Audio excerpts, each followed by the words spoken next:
You're watching Last Records. Today I'm covering people who were pushed past their breaking point and paid back the same harm done to them in the darkest way possible. From a man fed alive to a hungry snake to someone left tied up in the path of a furious swarm, getting revenge in ways so twisted you won't believe they're even real.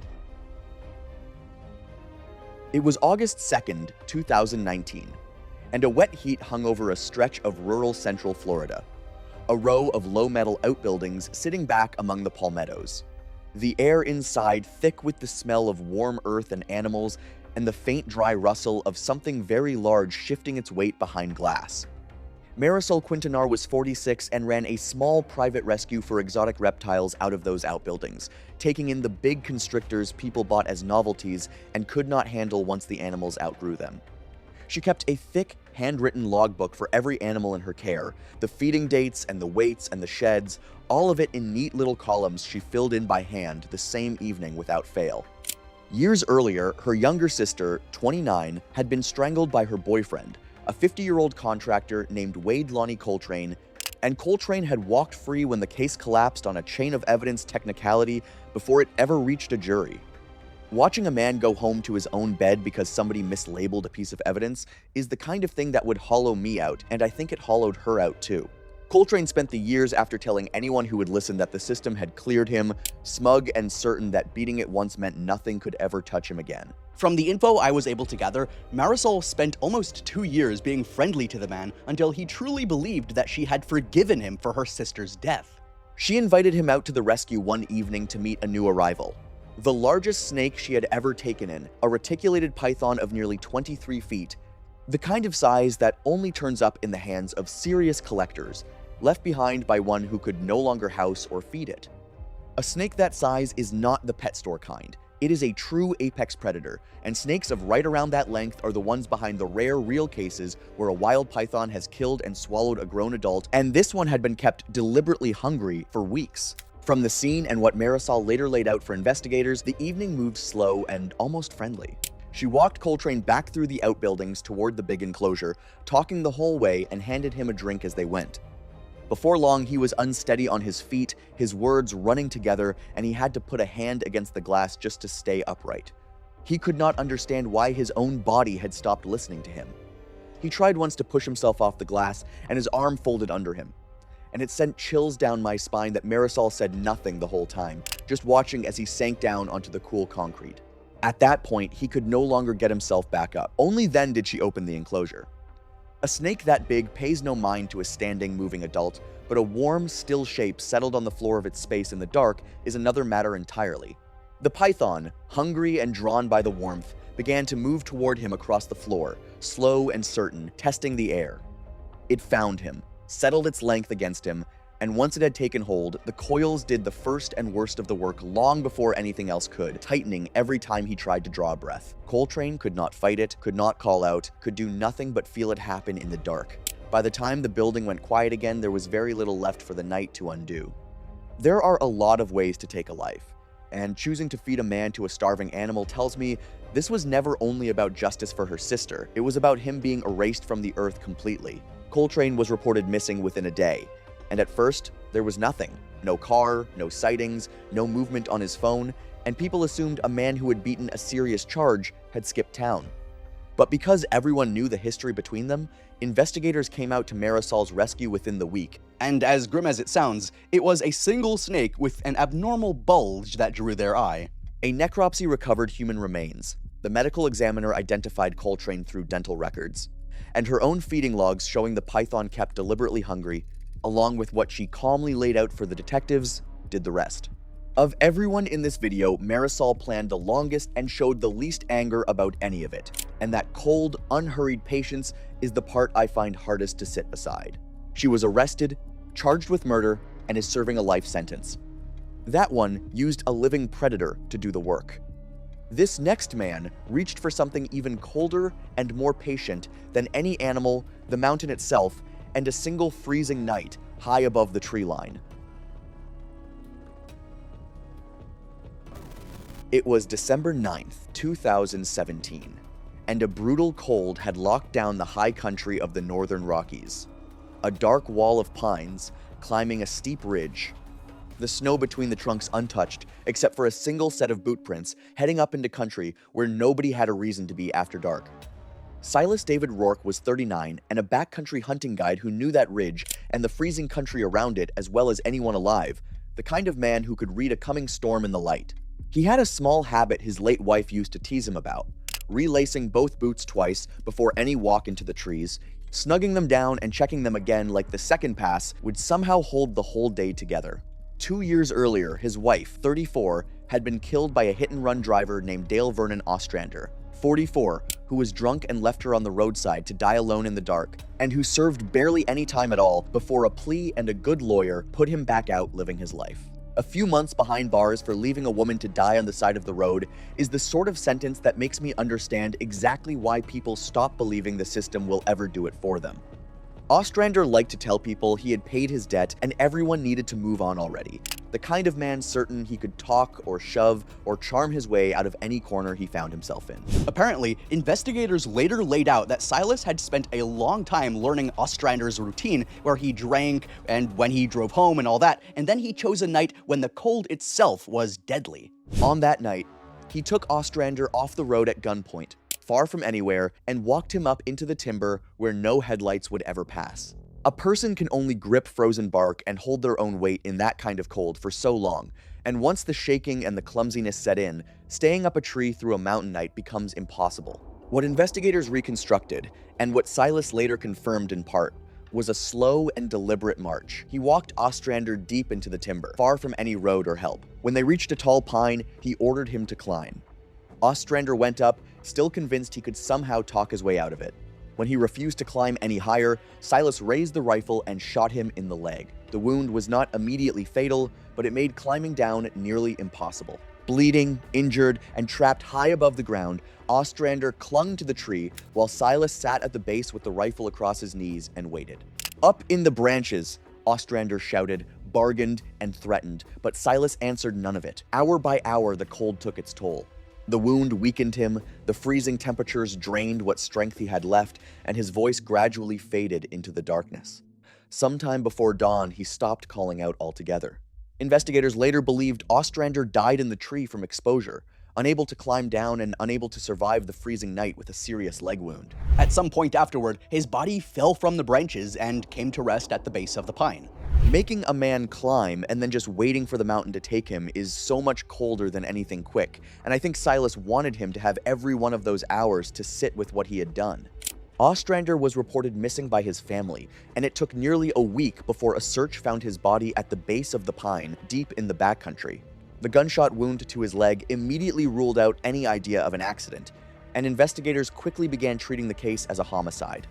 What turned their attention to Silas was a Forest Service trail camera on the access road, which had photographed his truck heading up the mountain that night. From there, matching boot prints and the history between the two men helped investigators piece together what had happened.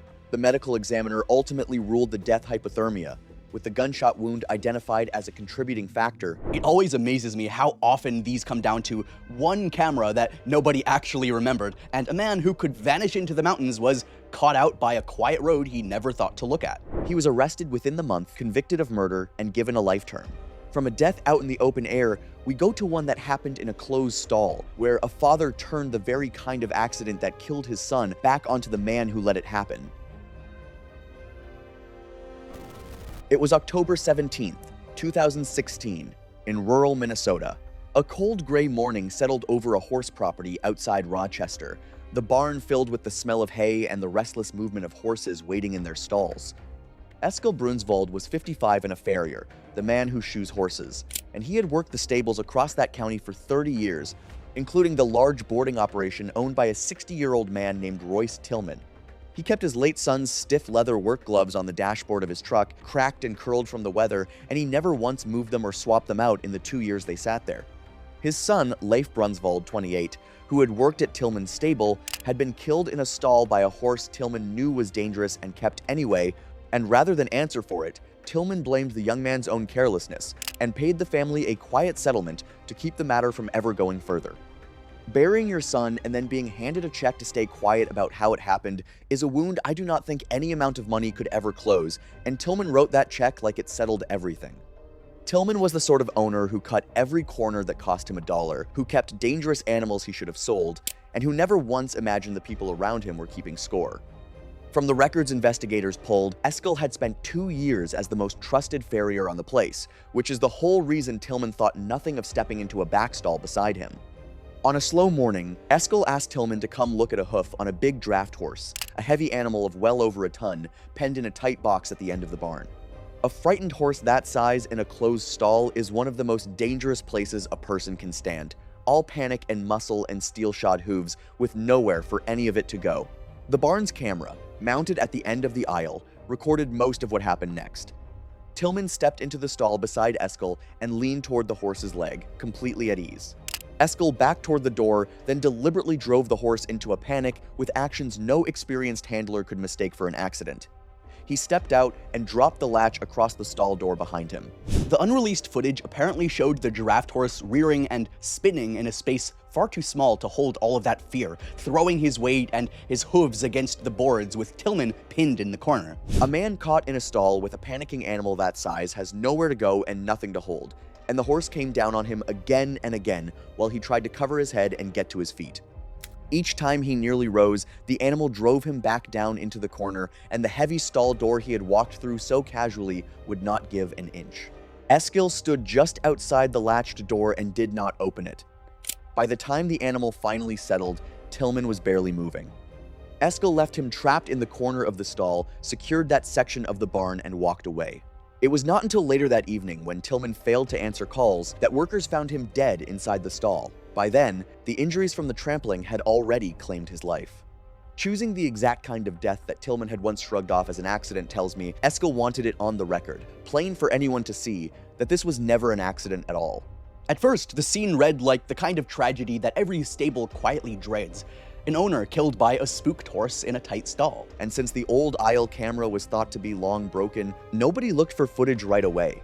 The medical examiner ruled the death blunt force trauma with a crushed chest, consistent with trampling, and it might have stood as an accident if a detective had not checked the system on a hunch and found it had been recording the whole time. The footage confirmed that Tillman had been deliberately trapped inside the stall, turning what first appeared to be a tragic accident into a clear murder investigation. Eskil never tried to run from any of it. He set his son's old gloves on the desk at the sheriff's office and told them what he had done. And to me, that was him finally saying out loud the thing the settlement had paid to bury. He pleaded guilty and accepted a life sentence. That one needed a frightened animal. This next revenge needed almost nothing at all, just a thin chemical film and a few hours of patience to kill a man far away from where it ever started. It was February 5th, 2020, outside Toledo, Ohio. A cold, dry afternoon hung over a small metal finishing shop tucked between a warehouse and a truck yard, the air inside carrying the sharp smell of solvents and hot metal. Imani Velasquez was 33 and worked as a metal finishing technician at that shop, trained to handle the strong acids and platings that most people would not go near without years of instruction. She kept a little stack of her mother's handwritten recipe cards taped inside her work locker, the ink faded and the corners gone soft, and she read one most mornings before she pulled on her gear. Her mother, 63 and disabled, had depended on a carefully managed care fund until a 38-year-old investment advisor named Curtis Blake Pennington quietly drained it into his own accounts, and the neglect that followed once the money was gone. The missed care and the cheaper facility hastened her death by months. Draining the care fund of a sick woman who trusted you with it is the kind of theft that gets someone killed slowly, and I have never understood how a person does that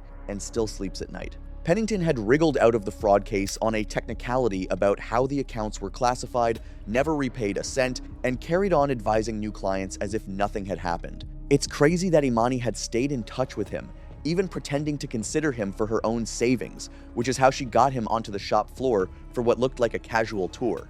A floor like that requires protective gloves and a sleeve for any visitor, and Imani had a set ready for him at the door. There is a particular industrial acid that workers genuinely fear because it soaks straight through the skin and attacks the body from within, and the contact can feel like almost nothing at the time, while it quietly sets up a collapse hours down the line. On the day of the tour, Imani handed Pennington a pair of gloves and a sleeve at the door the way the shop required of any guest. Then walked him down the line past the tanks and the racks. What he had no way of knowing was that the linings of those gloves had been worked over with the acid, so that the whole time he wore them, his hands stayed in steady contact with it. They talked easily, two professionals catching up over the noise of the floor. Partway along, he winced and shook his hand, mentioning a faint sting, and she told him it was probably just a splash and nothing to worry about. He finished the tour, thanked her warmly, and drove home that afternoon with a mild burning in his hands he had mostly stopped noticing. What investigators later established was that the chemical worked into that gear was one of the rare few that soak through skin and poison the body from inside,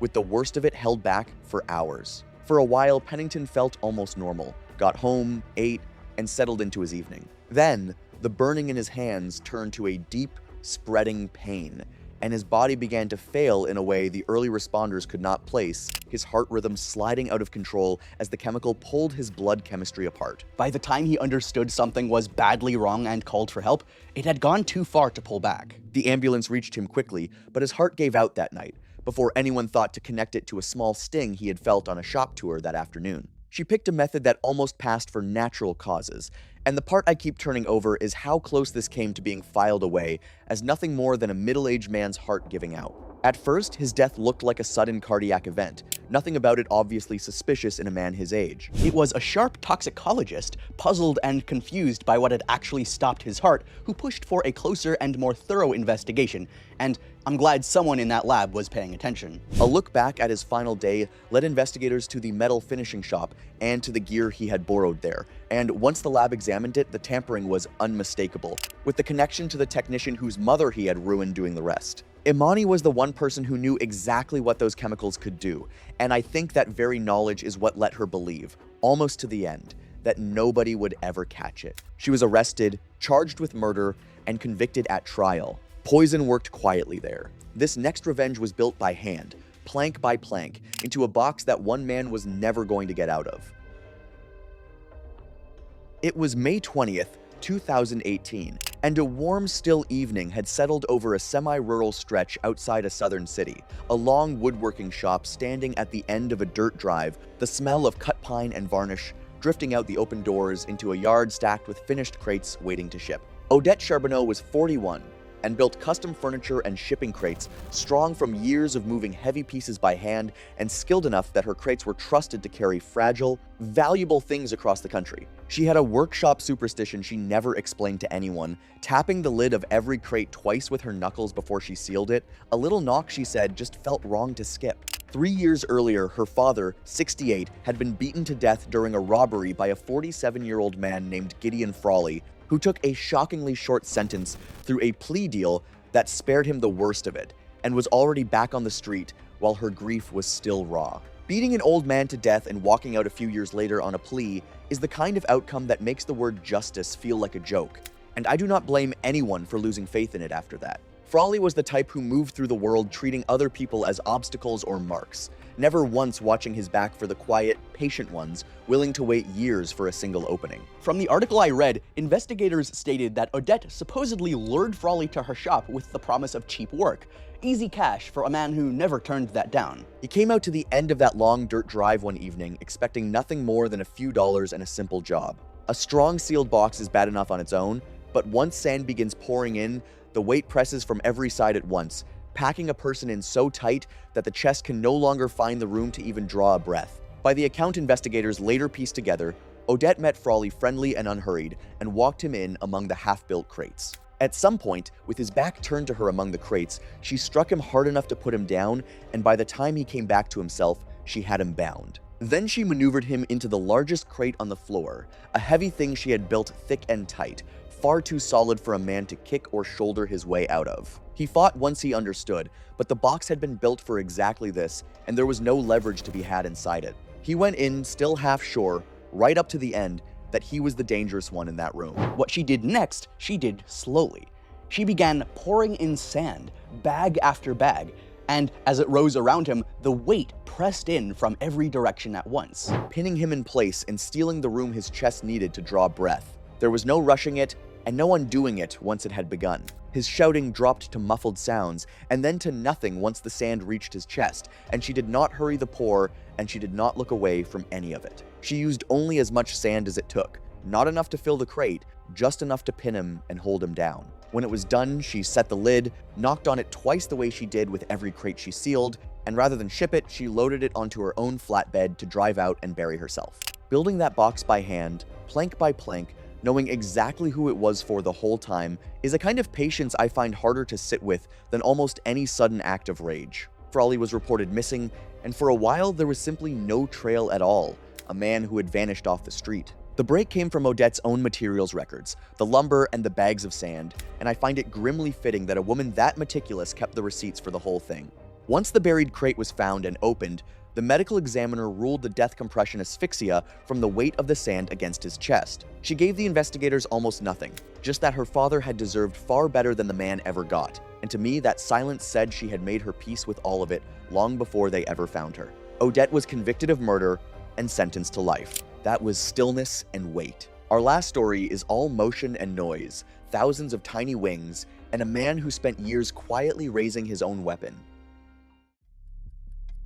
It was July 23rd, 2019, and a heavy summer heat lay over a quiet patch of farmland in the rural southeast. Rows of white wooden bee boxes lined along the edge of an overgrown field, the air around them thick with the steady working drone of tens of thousands of bees. Tomasz Wieczorek was 52 and a commercial beekeeper who had tended hives on that land for most of his adult life, selling honey at local markets and renting his colonies out to pollinate the orchards nearby. He still spoke softly to the hives while he worked, low and steady the way he always had back when his wife kept the flower garden that drew the bees in the first place. A 45-year-old developer named Neil Ashby had illegally dumped chemicals on the neighboring parcel that poisoned Tomasz's colonies and seeped into the soil. His wife, 49, had gardened for years, and her decline and death came not long after as the place she loved turned sour around her.